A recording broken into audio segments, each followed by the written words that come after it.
Good evening, Fernwood. It is your knowledgeable knitter Neil, and it's time for us to spin a yarn with another episode of Mary Hartman, Mary Hartman. We are watching episode 269 today from April 11th, 12th, 13th, 14th, 1977. That's a Thursday. That's how I knew I could stop counting at four fingers. And I think it's time to take a look at yesterday. Mary sat at the table with the breakfast that she made for Tom and herself, and Tom was really impressed with the spread and said that Mary was his favorite person. Mary's response was, "Why don't you spend more time with me?" Heather crosses through the kitchen to go to school, but Tom stops her to act thankful for Mary's contribution to their family. Mary is a bit confused by this, but Heather goes straight on the attack by letting out the news that Merle was in the bedroom last night. And this sets Tom off, who insists to Mary that she tell him to his face that nothing is going on between her and Merle Jeter. And Mary has no response to this. Tom pulls out his gun and starts loading it for his Glorious Guardians of Good patrol later, and he is starting to buy the lie that Vernon Bales is spreading about a militant black group in Fernwood. And Mary objects to the violence of the gun, but Tom is convinced that he is doing the right thing. Over at the Jeters, Wanda is taking the last bits of Lila off of the wall as she gets a friendly visit from Mary Hartman, who starts with asking if Wanda thinks that Dewey is a violent person like many people seem to think that he is. Wanda says that her knowledge of Dewey is vague, but that she doesn't think that he is actually violent. Then Merle comes out with a clipboard and a renewed offer to Mary to give her a position in his life as a personal assistant. And Wanda gets sensitive about that, pulling Merle aside to talk privately.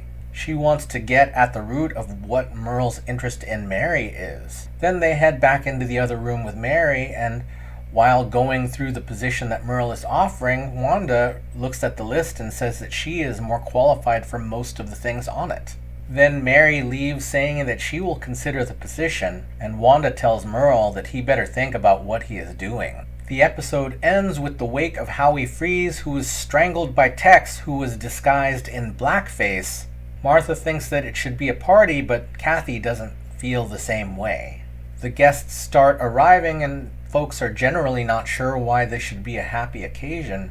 George asks Martha if she will move back into the Shumway home, but Martha says that right now at a wake is not a good time to talk about it. Grandpa brings Howie's ashes to Kathy from the funeral home, and Kathy's disappointed that it didn't come in a nicer urn. Martha plays Howie's favorite recording and then a tape that Howie recorded of himself of the observations of the people that he met in town, and he seems really on the nose with what he has seen in the people of Fernwood, up until he mentions a secret group, and Vernon stops the tape immediately and says that Howie must have been talking about the militant black group. That's the secret group that they are talking about, hiding the fact that Howie was actually after the Glorious Guardians of Good, a white supremacist organization, which honestly most of the members do not realize about the group. And Vernon leads a cheer for the Glorious Guardians of Good, and Mary wonders if this party should be as fun as it is. And everyone, it has been a really complicated week. Things are getting really sticky, so I think it's time to start.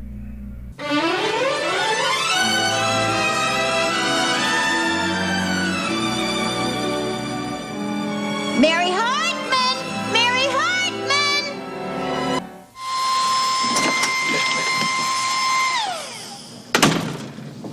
Hi. What is this? I'm sorry, Tom. I'm sorry. I didn't expect you home so early.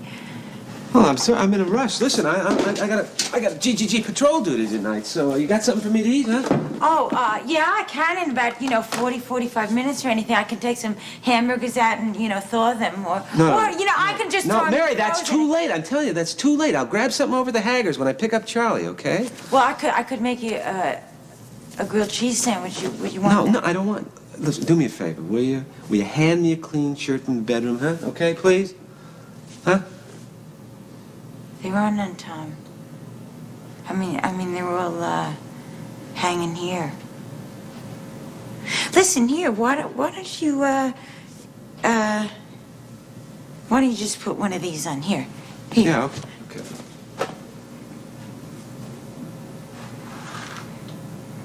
Mary, this is all wet. Yeah. But it was much wetter before, and maybe if you just put it on. Why don't you just put it on? It'll dry much faster on you. It really will. I'll tell you what, maybe I can make it really perfect for you, okay? Okay, come here, sweetheart. Come here, right there. That's good. Okay, pick up your arms, okay? Pick up your arms, okay? I'm sorry, sweetheart. I have your arms. Just pick up your arms. That's good. That's good. Now turn around. Can you feel the air? Can you feel it? Look, okay. This is ridiculous. That's enough. Wet shit.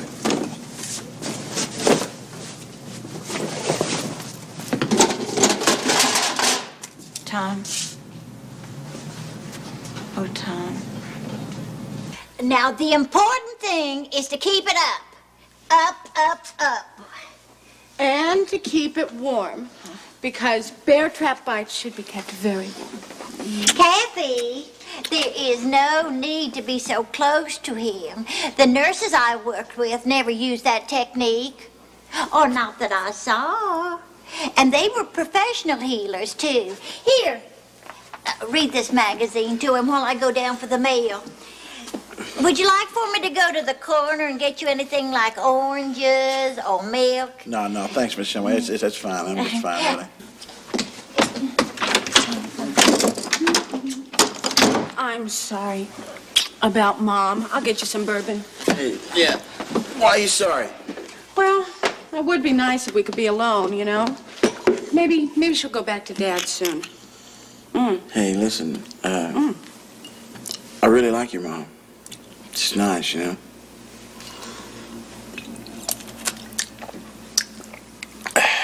That's real painkiller. Yeah, well, if you didn't run around at the GGG on your foot here, well, sorry. You wouldn't need a painkiller. You know I just do that because I got to. I mean, as long as there's a terrorist out there, planting bombs and stealing. Killing. Oh.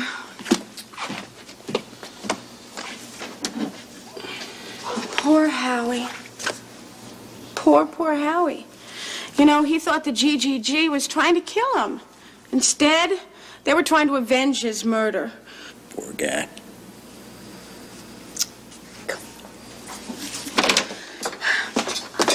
Guess what we got? Howie's treasured memory earned from Spencer's gifts. And we got this free Jaws decal enclosed and this discount coupon for the minibus tour of Arlington National Cemetery. Oh, this is the urn. Ma, isn't the opening a little small? Well, yes, it is. It's a little small. I guess we should have specified whether Howie was small, medium, or large. Yeah. Ma, could you, pour him? Huh? Oh, pour him. Yeah, sure. Need some help here, Miss Shumway? Oh, no, that's very sweet of you. But I think I think I got it. Oh, dear. Howie, I am sorry. But, maybe he would have wanted his remains scattered. Not on the linoleum, Mother. Well, now, just don't move. I can fix it. Just stand back there. Now, you see, I changed the bag in here today. And, so it's practically empty. All that's in there is a little fluff that I sucked out from under the bed this morning. And fluff is a form of dust. As they say, dust thou art, to dust thou shalt return.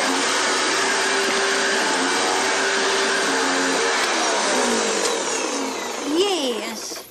I'll get him out now. There we go.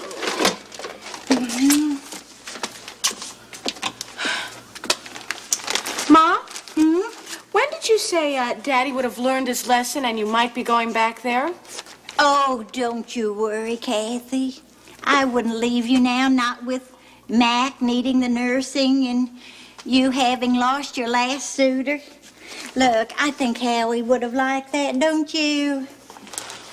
And your little baby being kidnapped from the laundromat.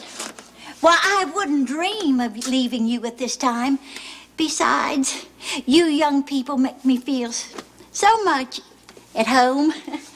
And did you know that Mac is half Indian? Just like me, aren't you? Yes, ma'am. Uh-huh. Oh, Mac, you make me feel so wanted.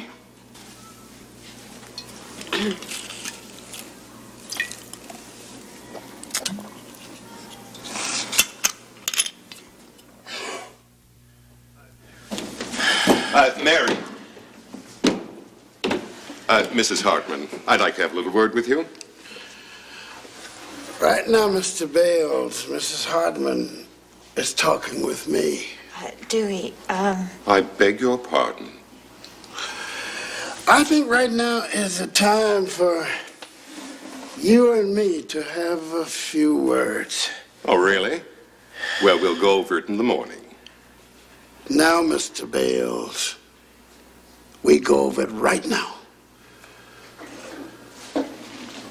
I'm sorry, but I really feel like I'm a third wheel here, so why don't I just, I'll just be right, here. If you need me or anything, I'll be right back here. Okay,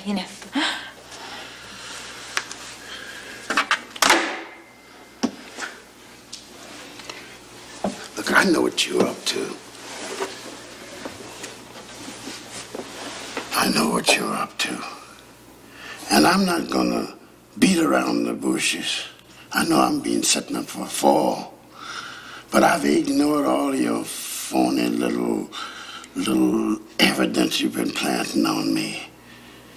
I thought it was too weak and flimsy to grow. But you've got folks buying that now. People can think what they like. This is still a free country, you know? Look, I'm tired, Mr. Bales. I work hard. I don't bomb anything. And I don't murder anybody, and you know it, and you know I know you know it. Now, if you force me to, I will tell how you come to know it. Listen, would anybody like some, refreshments or... No. No, thank you. No, okay. You're making a big mistake, boy. Don't call me no boy. And I ain't making no mistake. Either you stop doing what you're doing right now, or as old as I am, I'm gonna hurt you. Listen, what I brought over is I brought over a light, and I brought over a light with sugar, and I brought over a black.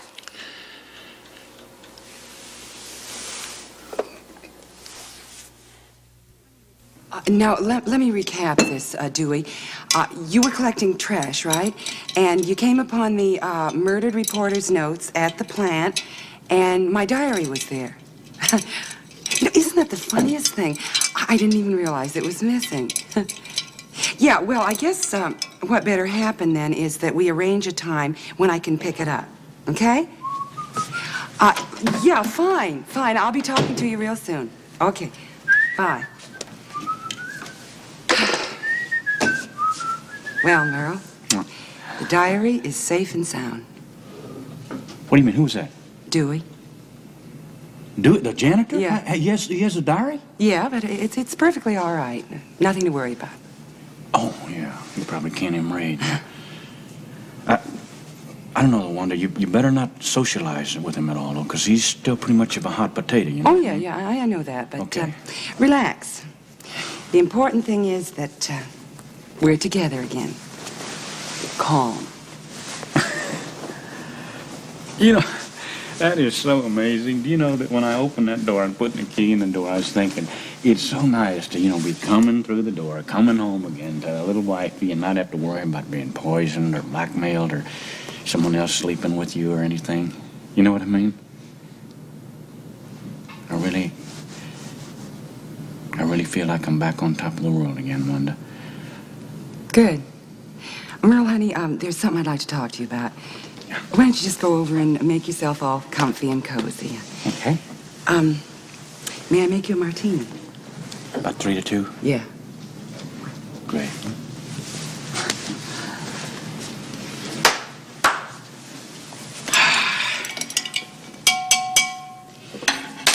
Notice I'm not letting go of your coat.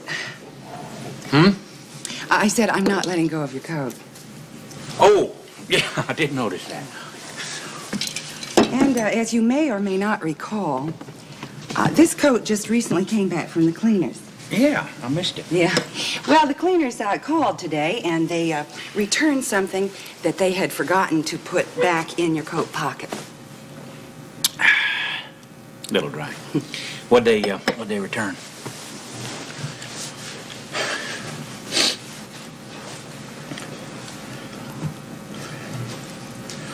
Looks like a slip. Yeah, that was my feeling. What was it doing in my overcoat then? You know, that's a real good question, Merle. Well, seems very simple to me. Seems like the issue here is one of simple and common trust. It's a matter of whether you trust me, the mayor of Fernwood. I put you there, big fella. Oh, I love those zingers. You know that? Yeah. I love that way you do that. That's very personal to me. It's, I think, one of the main reasons I married you, Wanda, really. Well, let's don't get sidetracked here. Let's keep talking about honesty. And I think you know that when you talk about honesty, and you're talking to me, you're talking to the right man. Oh, I'm glad to know that, Merle. Well, I'm listening. Well, before we go on to anything else, I'd like to clear up this little business, this slip, okay? Okay. Terrific. I bought the slip as a gift for you. Subsequently, I forgot about it.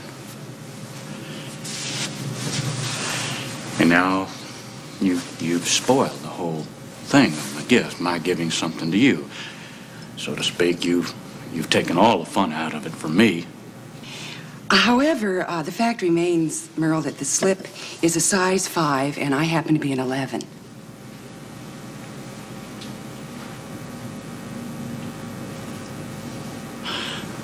I guess you consider that kind of a statement like a great victory. I mean, that you're an 11 and that's a 5. And you wouldn't understand, probably, that as far as I'm concerned, all I was trying to do is give you a little incentive to lose weight. No, you'll take it as a victory for you. And once again, Merle, I hold me responsible, right? I really wish that you hadn't said that.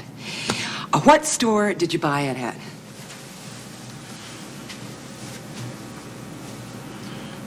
I didn't buy it at a store, Wanda.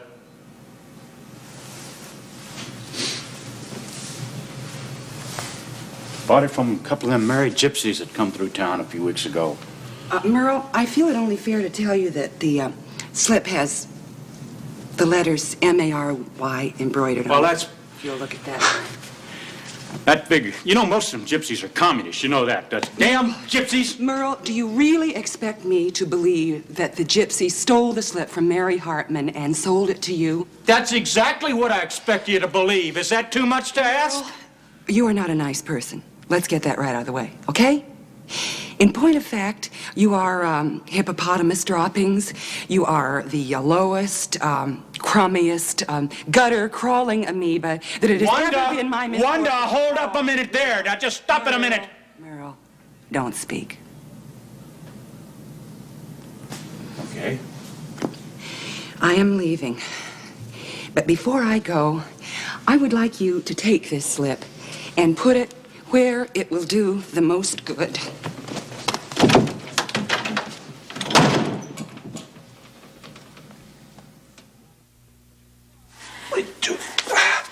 Tom. Wait for it. What is that? Tom. Let's talk. What do you... 9, 50. Tom. Tom. 3. This is the special place where we can really say the things that really matter to us. 6. 7.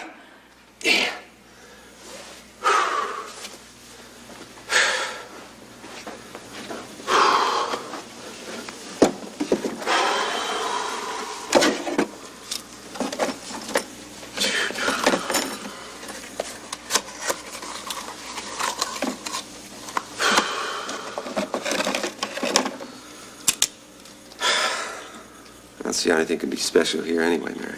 What?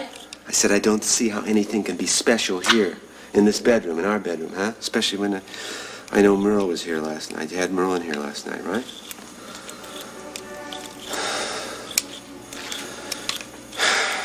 Everybody's been stopping by here.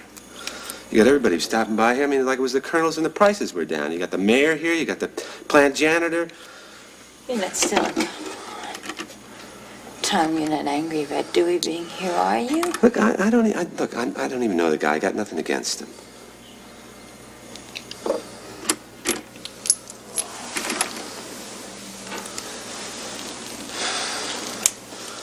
I'm not judging anybody. Just there've been 2 bombings and a murder. I mean, you know. Tom, isn't the gun enough? I mean, do you have to have the bullets, Hey, too? come on, for crying out loud. Yeah, I gotta have the bullets. I mean, hell, you were almost buried alive, Mary. Look, there's not much I can do about a lot of things in this life. I mean, if my wife wants to hang around, you know, with the mayor in our bedroom, you know, I'm not trying to protect us all from some militant bunch of kooks. There's not a hell of a lot I can do about that, is there? But I can protect us from some mad bomber. I can do that. I mean, I can do that just as easy. Ah, damn it, I dropped it. What'd I do with the bullet? Where is it? I don't know. It probably just rolled into the bed. Leave it there. Don't worry. I'll clean it up. I'm going to clean the floor in the morning anyway. It doesn't matter. I'll get it. Hello? Yeah, he is. Okay, could you hold on a second? Okay, hold on. I almost got it. It's for you. Yeah, hello. Tom? Yeah. Tom, we found the militants' arsenal. The GGG Brotherhood is already on its way there. Oh, wait a minute. What about the police? No, the police will be there, too. We'll be their deputies. Now, listen, it's at the corner of Hidden Bay Road and Birch Bark. Uh-huh. Oh, and Tom. What?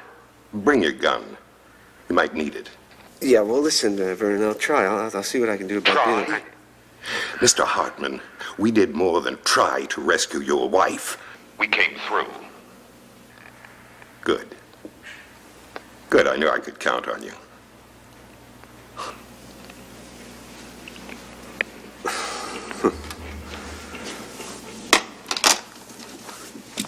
Listen, I gotta go out, Mary. Tom? Don't wait up for me, okay? Tom, where are you going?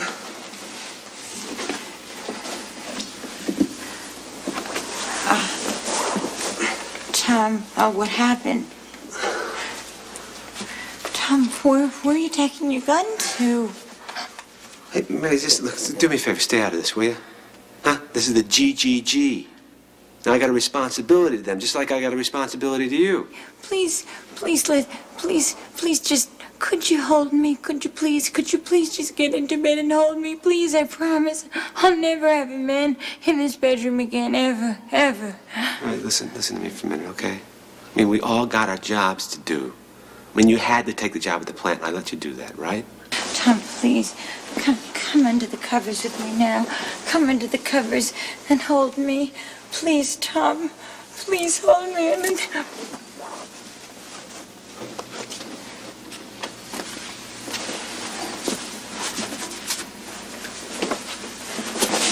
I know, please don't do anything violent, fatal, or silly.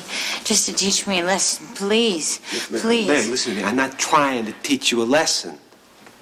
I mean, all I'm trying to do is protect us all. I'm trying to protect you. But I can't protect you from yourself.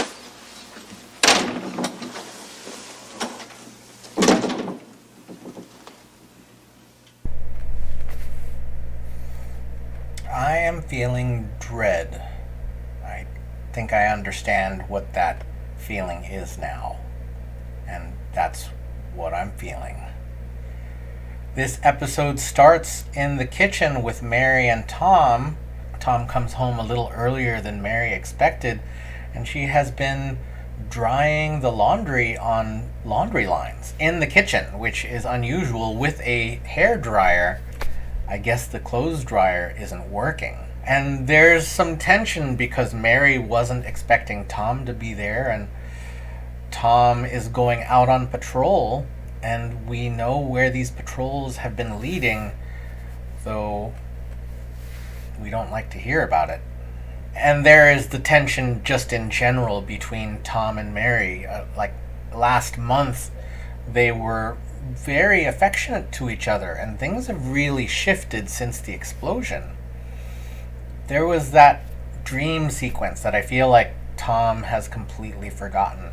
Not that he is standing in Mary's way as much as he was, but there's a big split between Tom and Mary, and they get pulled in these directions because Mary is filled with compassion for people, and Tom is being stoked in a hateful direction. And then we get a real quick cut over to the apartment with Mac and Kathy and Martha, and they're trying to make that final place for Howie's ashes. There's some sweetness between Mac and Kathy, and then Martha comes up with the delivery from Spencer's Gifts, of all places. You know, it was the same company that was that store in the mall that, you know, a number of generations went to. I think they are still around. I watched a video about Spencer's Gifts, so I will put that right there. But then Martha spills Howie's ashes on the floor and then vacuums them up and then puts his name right on the vacuum bag. Didn't go into the urn. I would not think to get an urn from Spencer's Gifts, but what can you say? They do have the Jaws stickers. They probably still have Jaws stickers today because they're Spencer's Gifts. And then we are at the break room where Mary is witness to a confrontation between Dewey and Vernon Bales. And Dewey has read more than the diary. He has all of the evidence. And of course, Vernon, he's been fabricating. He's been lying. He's stirring the pot with BS. Dewey knows it.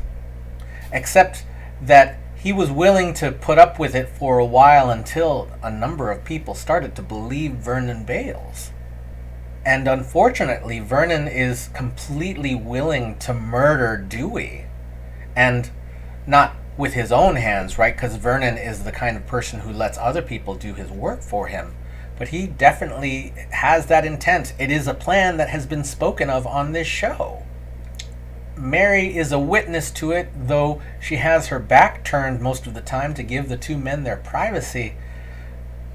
But Mary seems to know more and more about what's going on. Like, I can't imagine, I know Mary will hide whatever she feels really most of the time, but I think she must be hearing what is going on in this conversation.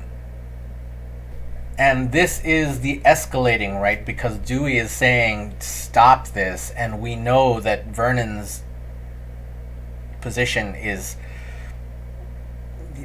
too good for Vernon to stop. And Dewey is alone at this point, except for Mary.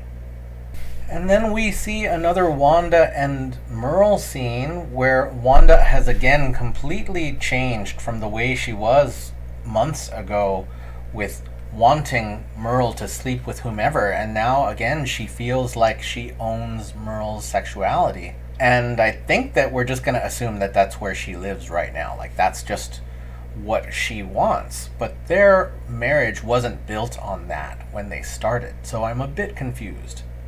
Again, I presume that many of these episodes were written with the full intent that people would not have known many of the things in the past, so it's really easy to see being jealous of your spouse and another woman. That makes sense, except there's a whole history there that, seems to be completely forgotten.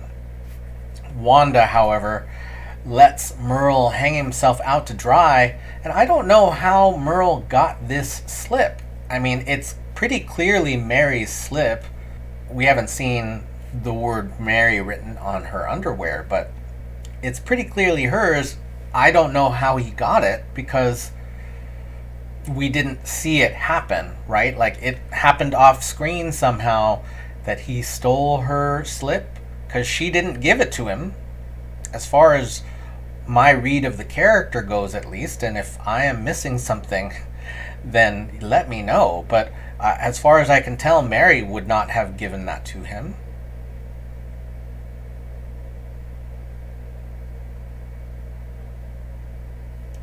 And I can't remember if Mary did give... Oh!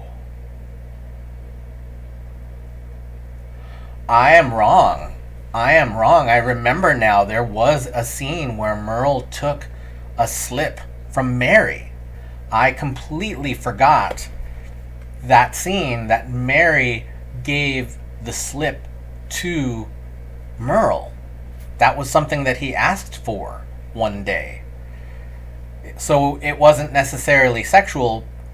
Like, it wasn't, well, that's a deep cut. That's a one episode thing. But yeah, wow, well, now I remember. However, Merle hangs himself out to dry, and again, maybe people are reading a specifically sexual scenario into this, but Wanda has left Merle for now. And before I cut to the next scene, I know that I sometimes will defend Merle as not a villain, but he certainly is a bigot. Maybe that's a fine line. He's clearly been homophobic in past episodes, and here he is assuming that Dewey can't even read, when it's clear to us that he has read a lot of the information that has been presented to him. He can do Othello. That guy can read. Not that I need to tell anyone that Dewey is smart, but it would be a really sad racist assumption for Merle to make. And that's the last I will say on that, because we are going next to Tom and Mary in the bedroom, with Tom and Mary as distant as we see them. Tom is focused on his workout in his work clothes. I guess it's a workout. And Mary just wants him to not go on patrol.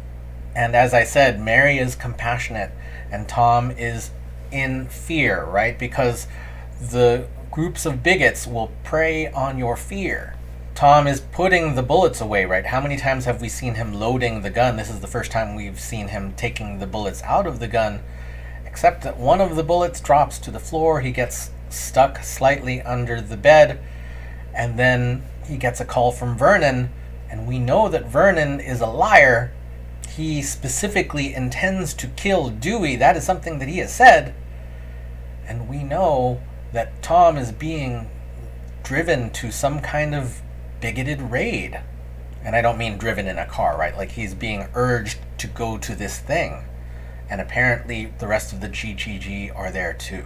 So as I said, I am feeling some big dread. I am feeling some awful things coming, and I really hope that we don't see them. I don't want a good conversation out of awful, awful events. In this case, I think we can have plenty good conversation without seeing a lynching. I really don't want to see that. So, I don't know, because tomorrow it looks like it's going to be really awful. So thank you so much for watching with me. Thank you so much for leaving your thoughts, feelings, and impressions in the comments. Thank you for spinning another yarn.